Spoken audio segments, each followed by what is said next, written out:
एक मूर्तिकार की कहानी है। ध्यान से सुनेंगे और बहुत कुछ सीखने का मौका आपको मिलेगा। एक बार की बात है, एक मूर्तिकार था। मूर्तिकार आप लोग समझते हैं, मूर्ति बनाने वाला। तो एक मूर्तिकार था जो मूर्ति बनाया करता था। मूर्तिकार बहुत ही सुंदर मूर्ति बनाया करता था। मूर्तिकार के मूर्ति का जो डिमांड था, यानी जो मांग था, बहुत दूर दूर तक था। उसके मूर्ति जो था बहुत दूर दूर तक लोग खरीदा करते थे। और मूर्तिकार के साथ साथ एक लड़का भी काम करता था मूर्तिकार के साथ, जो उनका अपना ही लड़का था मूर्तिकार का। तो मूर्तिकार के जो लड़का था वो भी मूर्तिकार के साथ साथ सीख रहा था मूर्ति बनाना, कि मूर्ति कैसे बनाया जाता है। धीरे धीरे बच्चा बढ़ने लगा, बड़ा होने लगा। वो भी बच्चा मूर्ति बनाने में एक्सपर्ट हो गया। वो भी अच्छा मूर्ति बनाने लगा। तो मूर्तिकार के साथ साथ वो भी अच्छा मूर्ति बनाने लगा।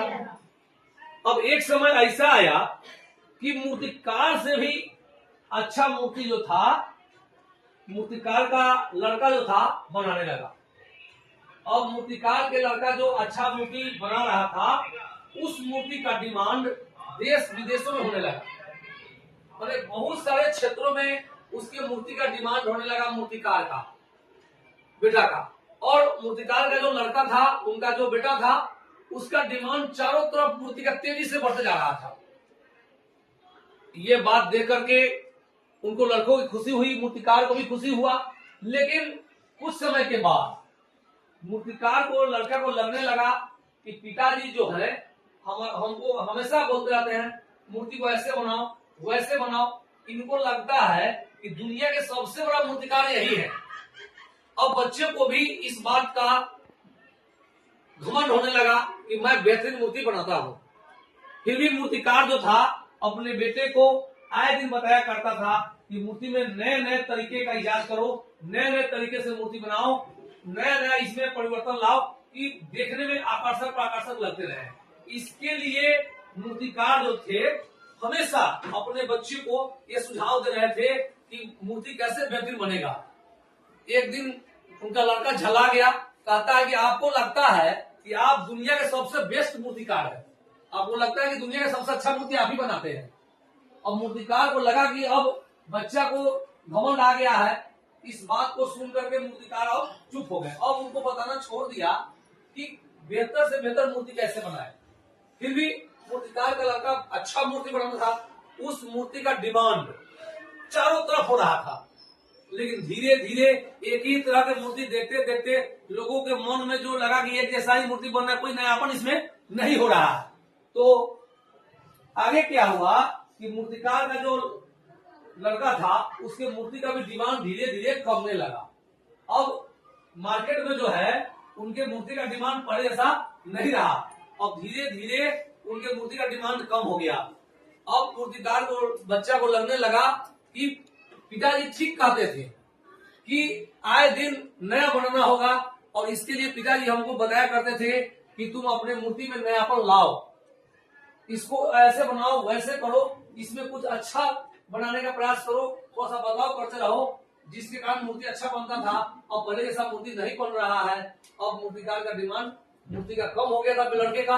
अब उनका लड़का जो था मूर्तिकार का, वह लड़का पुनः पिताजी के पास गया और जाकर के माफी मांगता है कि मुझसे गलती हो गया, कि मैं आपके बातों को नहीं समझ पाया और मुझ में घमंड आ गया, और मैं सोचा कि मैं सबसे अच्छा मूर्ति बनाता हूँ, लेकिन मार्केट में डिमांड बहुत कम हो गया है। आप मुझे साथ दीजिए और आप जैसे कहेंगे मैं वैसा करूंगा, और फिर से मैं अच्छा मूर्ति बनाऊंगा, फिर अच्छे से अच्छे मूर्ति बना करके मार्केट में इस मूर्ति को सप्लाई में करूंगा।